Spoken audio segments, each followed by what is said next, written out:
मित्रांनो, गुढीपाडव्याला गुरुचरित्राचा हा अध्याय वाचा. सर्व तुमच्या शुभकामना, सर्व तुमच्या इच्छा पूर्ण होतील. मित्रांनो, यावर्षी गुढीपाडवा 19 मार्चच्या दिवशी आहे. गुरुवारच्या दिवशी आहे. चैत्र नवरात्री याच दिवशी सुरू होते. हिंदू नववर्ष या दिवशी असते आणि गुढीपाडवा हा सण या दिवशी असतो. म्हणून हा दिवस खूप महत्त्वाचा मानला जातो. या दिवशी आपण स्वामींची सेवा करायची आहे, गुढी उभारायची आहे.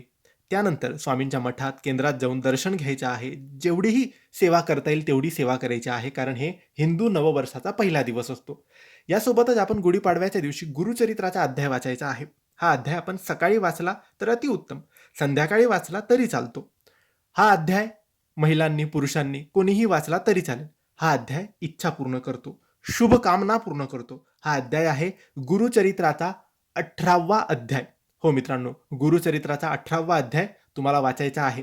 तुमच्याकडे गुरुचरित्र पारायण असेल तर त्यामधून तुम्ही वाचला तरी चालतो, किंवा मग गुगलवर तुमच्याकडे जर PDF फाईल असेल, ऑनलाईन तुम्हाला मिळाला तर तिथून वाचला तरी चालेल, किंवा तुम्हाला मिळतच नसेल तर मग तुम्ही आम्हाला या दिलेल्या व्हॉट्सॲप नंबरवर मेसेज करा व्हॉट्सॲपला. आम्ही तुम्हाला गुरुचरित्राचा 18वा अध्याय देऊ. काही शुल्क त्यासाठी लागतात. ते शुल्क तुम्ही दिले की आम्ही तुम्हाला गुरुचरित्राचा 18वा अध्याय PDF फाईल स्वरूपात देऊ. धन्यवाद.